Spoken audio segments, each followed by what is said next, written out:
दृष्टि आईएएस के टुडे जी के प्रोग्राम में आपका स्वागत है। शुरुआत करते हैं पिछले अभ्यास प्रश्न से, जिसमें हमने आपसे पूछा था हाल ही में किस राज्य ने गृह लक्ष्मी योजना शुरू की है। आपके ऑप्शन थे option A Madhya Pradesh, option B Rajasthan, option C Karnataka या फिर ऑप्शन डी तमिलनाडु। तो इस प्रश्न का सही उत्तर है विकल्प सी कर्नाटक। आप में से कई व्यूअर्स ने इस प्रश्न का एकदम ठीक जवाब दिया है। इसी तरह अपने सुझाव, प्रतिक्रिया और जवाब हमें भेजते रहिए, हमें इसका इंतजार रहता है। चलिए आगे की बात को एक्सप्लेनेशन से समझते हैं।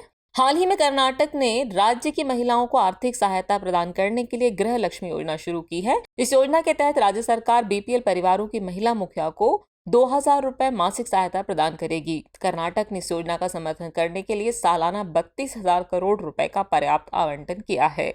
अंत्योदय, बीपीएल और एपीएल राशन कार्ड पर परिवार के मुखिया के रूप में सूचीबद्ध महिलाएं इस योजना के लिए पात्र हैं। हालांकि एक परिवार में केवल एक महिला ही इसकी लाभार्थी होगी।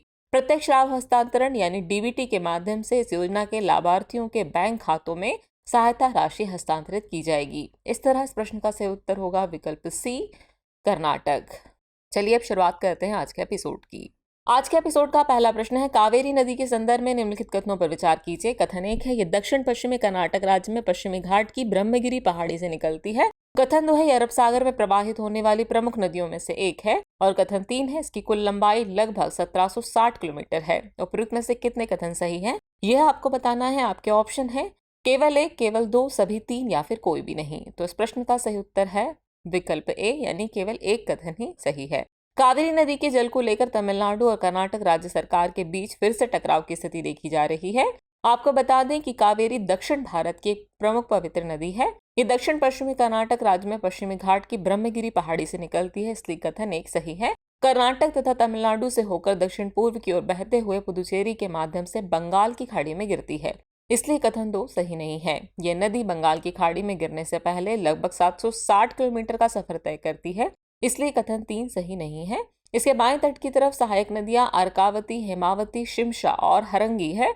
वहीं लक्ष्मण तीर्थ, सुवर्णवती, नोइल, भवानी, काबिनी और अमरावती इसके दाहिने तट की सहायक नदियां हैं। इस प्रकार केवल एक कथन ही सही है, यानी इस प्रश्न का सही उत्तर है विकल्प ए, केवल एक कथन ही सही है। निम्नलिखित कथनों पर विचार कीजिए। कथन 1 है मूल संरचना सिद्धांत शासन की 3 शाखाओं के बीच शक्तियों के पृथक्करण को मजबूत करता है। कथन 2 है ये न्यायपालिका को संवैधानिक मूल मूल्यों को खतरे में डालने वाले विधायी संशोधनों की समीक्षा करने और प्रतिबंधित करने की अनुमति देता है। उपरोक्त कथनों के संबंध में निम्नलिखित में से कौन सा सही है, यह आपको बताना है। आपके ऑप्शन है कथन 1 और कथन 2 दोनों सही हैं और कथन 2 कथन 1 की सही व्याख्या है। विकल्प बी है कथन 1 और कथन 2 दोनों सही हैं और कथन 2 कथन 1 की सही व्याख्या नहीं है। ऑप्शन सी है कथन 1 सही है लेकिन कथन 2 गलत है और ऑप्शन डी है कथन 1 गलत है लेकिन कथन 2 सही है। तो इस प्रश्न का सही उत्तर है विकल्प ए यानी कथन 1 और कथन 2 दोनों सही है और कथन 2 कथन 1 की सही व्याख्या है।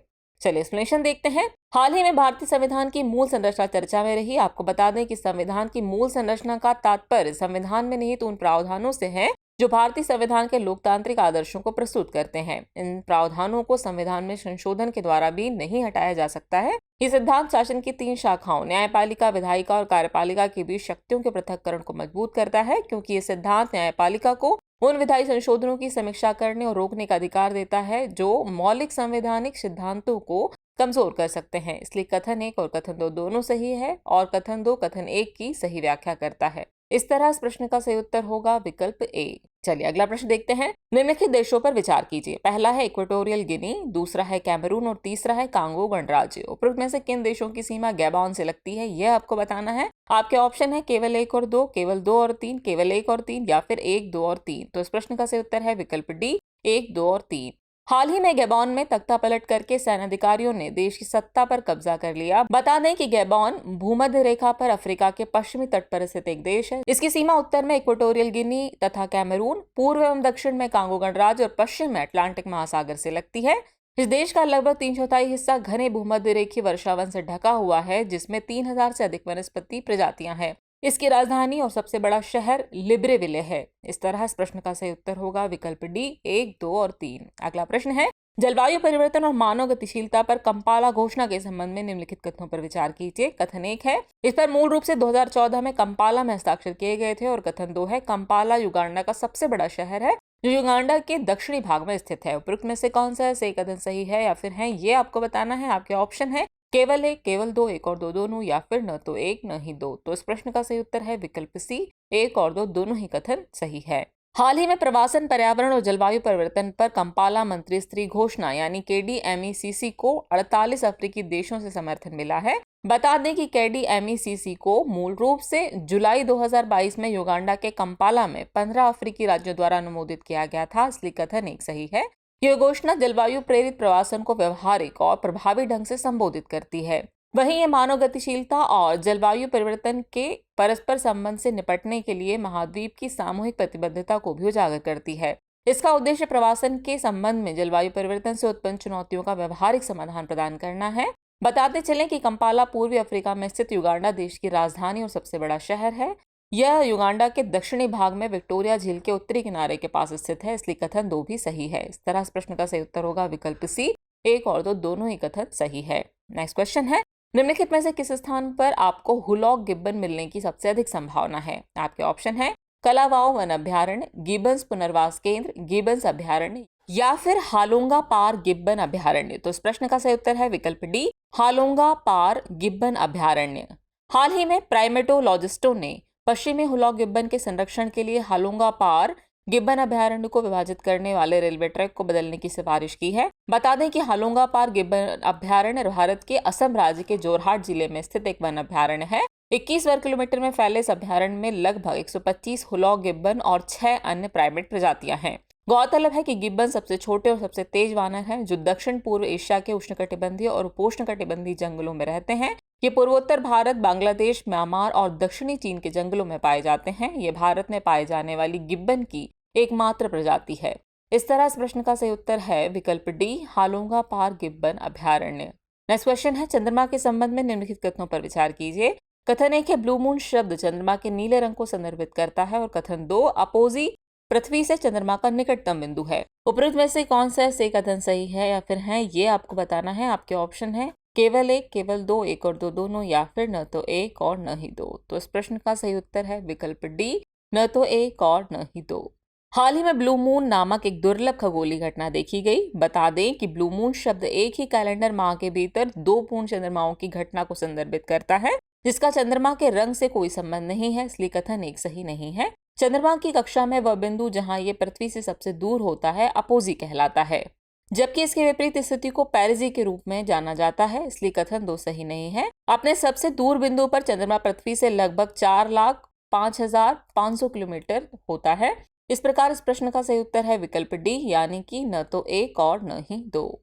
नेक्स्ट क्वेश्चन देखते हैं, लैग्रेंज पॉइंट के संबंध में निम्नलिखित कथनों पर विचार कीजिए। कथन एक है, यह अंतरिक्ष में वह स्थान है जहां 2 पिंडों के गुरुत्वाकर्षण बल का प्रभाव नहीं होता, और कथन दो है, सूर्य और पृथ्वी प्रणाली में 6 लैग्रेंज पॉइंट होते हैं। उपरोक्त में से कौन सा सही कथन सही है या फिर है, आपको ये बताना है।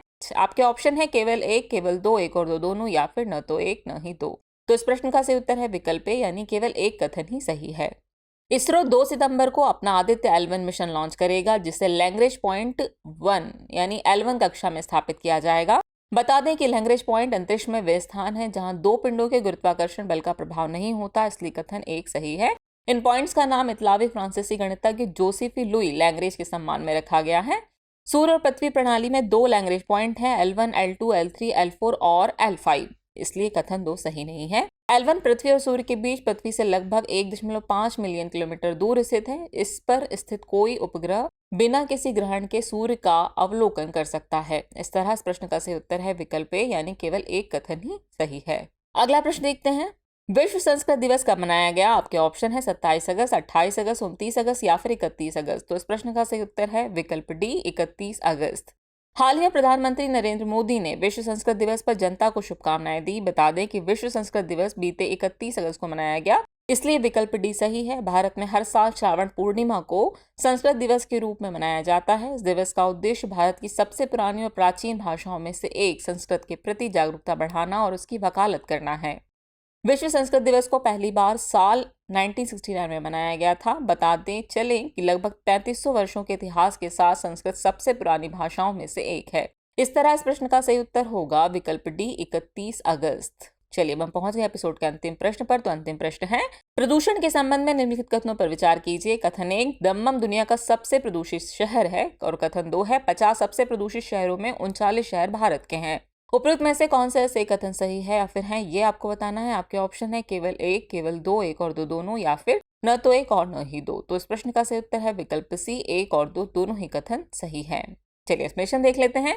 हाल ही में शिकागो विश्वविद्यालय के ऊर्जा नीति संस्थान यानी APIC ने अपने वायु गुणवत्ता सूचकांक में कहा कि वायु प्रदूषण अब दक्षिण एशिया में जीवन प्रत्याशा के लिए एक बड़ा खतरा है। सऊदी अरब का दम्मम वर्ष 2023 में सबसे प्रदूषित शहर है, इसलिए कथन एक सही है। वहीं स्विस वायु गुणवत्ता प्रौद्योगिकी कंपनी IQ एयर ने अपनी रिपोर्ट में उल्लेख किया है कि दुनिया के 50 सबसे प्रदूषित शहरों में से 39 शहर भारत में हैं। 2022 में भारत दुनिया का 8वां सबसे प्रदूषित देश था। बढ़ते वायु प्रदूषण से दुनिया के सबसे प्रदूषित क्षेत्रों में से एक दक्षिण एशिया में प्रति व्यक्ति जीवन प्रत्याशा में 5 साल से अधिक की कटौती हो सकती है। इस तरह इस प्रश्न का सही उत्तर है विकल्प सी, यानी एक और दो दोनों ही कथन सही है। चलिए अब नोट कर लीजिए आज के एपिसोड का अभ्यास प्रश्न। हाल ही में चर्चित महेंद्रगिरी क्या है? आपके ऑप्शन है युद्धपोत, ऑप्शन बी परमाणु पनडुब्बी, ऑप्शन सी क्रूज मिसाइल, या फिर ऑप्शन डी असॉल्ट राइफल।